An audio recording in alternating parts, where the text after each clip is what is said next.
Opa, eu sou o David e hoje a gente vai ver como fazer uma aplicação como essa. Nessa aplicação, a gente está simulando uma tela de administrador do sistema. O que temos nessa aplicação? Temos duas páginas. Uma que é essa página de Admin Index Page, basicamente a página principal do admin, e também temos a página de usuários, onde o nosso administrador pode manter todos os usuários do sistema. Essa página é basicamente um CRUD para uma tabela do banco de dados. Aqui, logo de cara, nós temos uma tabela, que é justamente a função de consulta do banco de dados. Aqui, como vocês podem ver, essa tabela mostra todos os registros que a gente tem no banco de dados. No caso, a gente tem um registro com o nome de Alice, com idade de 12 anos e com essa imagem. Também temos a função de criar um registro. Vamos colocar o nome de Thomas, idade de 22 anos. Não é necessário colocar uma imagem. Eu posso criar. E isso já foi registrado no nosso banco de dados. Esse registro que acabamos de criar, a gente pode editar ele. E, por exemplo, escolher uma imagem agora. Aqui, a gente editou esse registro e já foi atualizado. Também temos a última função, que é presente no CRUD, que é o de deletar um registro. Aqui, esse registro já foi deletado. Agora vamos ver quais tecnologias foram utilizadas para fazer isso. Bem, agora partindo para as tecnologias que foram utilizadas na nossa aplicação, nós temos aqui no front-end React mais TypeScript, certo? Para o banco de dados que a gente está usando é o PostgreSQL. Estamos usando o Prisma ORM para a comunicação e a abstração do nosso banco de dados. Para guardar as imagens, nós estamos usando um serviço da Amazon, o AWS S3. E no back-end estamos usando Node.js mais TypeScript. Nesse primeiro momento, nós vamos focar principalmente na parte do front-end, com React mais TypeScript. Então agora, vou passar para um mini tutorial / amostra de quais são as diferenças entre o JavaScript, que a gente já conhece, e agora o TypeScript, que é basicamente o JavaScript com a adição de tipos. Partindo para o nosso mini tutorial, agora a gente vai configurar um ambiente para você poder ir acompanhando comigo esse tutorial. Primeiro, você vai abrir o seu VS Code e criar uma nova pasta. Cria uma nova pasta em branco, certo? Aqui tem uma pasta etc, mas vocês podem ignorar isso. Agora vamos lá. Aqui, você vai abrir o terminal nessa pasta e vai dar um npm init, certo? Para inicializar o nosso projeto. Você pode só dar enter em tudo. Agora, você vai dar um npm install TypeScript e ts node, que é o que a gente vai usar para rodar o TypeScript. E agora a gente vai ter que inicializar o TypeScript, certo? Para isso a gente roda um npx tsc --init. Com isso ele já gera o nosso testconfig.json. Agora a gente vai criar um novo arquivo, pode ser teste.ts, certo? Aqui, para esse primeiro teste, você pode se escrever um console.log, certo? Aqui para rodar, de fato, esse arquivo, você dá um npx ts node e passa o nome do arquivo.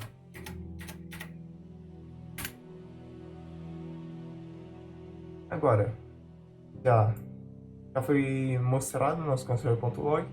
Agora a gente vai partir para, de fato, passar dessa etapa de configuração, partir para, de fato, o mini tutorial. Certo, agora com o nosso ambiente configurado, vamos partir para o mini tutorial. Bem, aqui, ó, se a gente definir uma variável, por exemplo, hello, igual a hello world, certo? Aparentemente, tudo normal. Eu posso dar um console.log hello, e isso aqui vai funcionar, certo?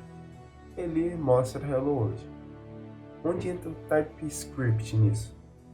Se eu passar o mouse aqui por cima, você pode ver que hello está definido como uma string. Ou seja, se eu tentar mudar o valor de hello para, por exemplo, olá, ele me deixa fazer isso, certo? Ele vai aceitar esse código. Porém, se eu mudar para, por exemplo, um número, ele vai me acusar um erro, certo? Aqui dá para ver que o tipo número não pode ser dado a essa variável, certo? Isso é o bom do TypeScript, porque ele não deixa esses erros de tipagem. Por exemplo, você tem que mandar um número para o banco de dados, mas você sem querer mandou uma string. O TypeScript ele age justamente nisso, para não deixar você fazer isso, certo? Então, aqui eu não mudei nada na definição da variável, mas por exemplo, eu posso fazer isso aqui, hello, dois pontos, e dei o tipo que essa variável vai ter, por exemplo, string. Aí, se a gente definir o valor dela para uma string, certo? E o programa vai dar certo, não acusa nenhum erro. Se a gente definir para um número, acusa um erro. Mas se eu trocar aqui para um number, e inclusive o tipo string e o tipo number vai ser basicamente os únicos utilizados nesse tutorial, certo? Então pode gravar bem na sua cabeça, tipo string e tipo number, certo? Aqui vai aceitar e já não está aceitando mais uma string. Mas não é só isso. Temos como criar, por exemplo, tipos personalizados, certo? Vamos dizer que eu tenho uma variável de estado, let estado igual, certo? Esse estado pode ser excluído, criado e atualizado, certo? Mas com o JavaScript normal eu não consigo imitar essa variável para ter só esses três valores. Se eu quisesse fazer isso em JavaScript, certo? Eu poderia fazer isso aqui. Pode começar como criado, certo? Porém, eu posso definir isso como blá blá, certo? E não teria como limitar isso a não ser criando uma função específica para validar se o que está escrito está dentro dos padrões. Com o TypeScript isso é muito facilitado. Eu posso criar um tipo para o estado, por exemplo, estado tipo, certo? E aqui eu posso definir quais valores uma variável desse tipo pode receber. Seria criado ou atualizado ou excluído, certo? Agora, se eu definir que esse estado é um estado tipo, quando eu defino criado, ele aceita de boa. Porém, quando eu defino que esse estado é blá blá, como o blá blá não está incluído nesses casos, ele acusa um erro, certo? E não é possível atribuir o valor de blá blá para a variável estado. Porém, se eu tentar atribuir atualizado, vai funcionar normalmente.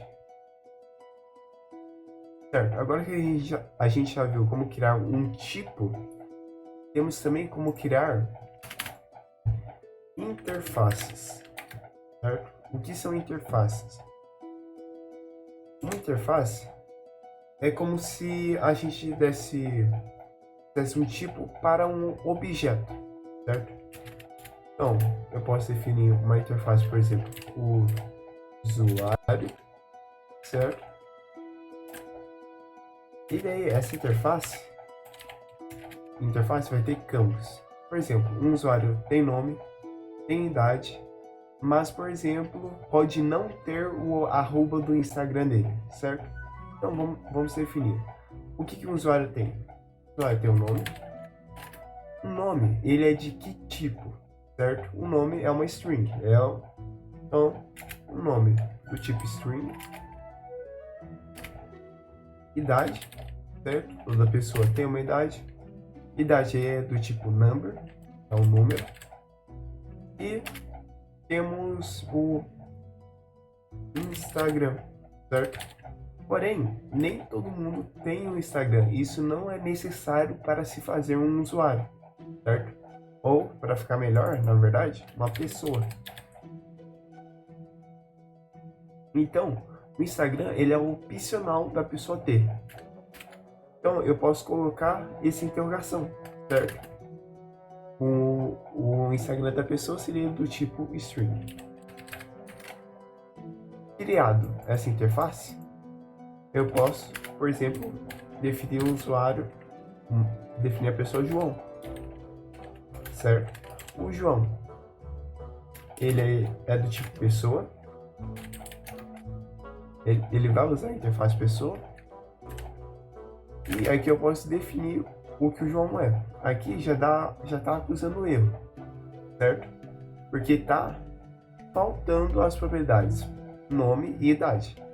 Vocês podem ver que aqui não acusou que está faltando a propriedade de Instagram, justamente porque ela é opcional. Então, se eu definir aqui nome João Vitor Boss, certo? E a idade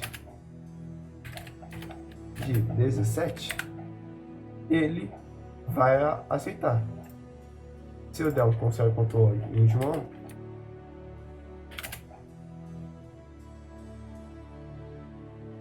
ele já foi criado aqui, certo? Mas eu posso adicionar a propriedade de Instagram nele. Também boss, certo? Também vai funcionar. Mas o que eu não posso fazer, certo? Uma pessoa só tem essas propriedades, então eu não posso definir, por exemplo, uma propriedade carro.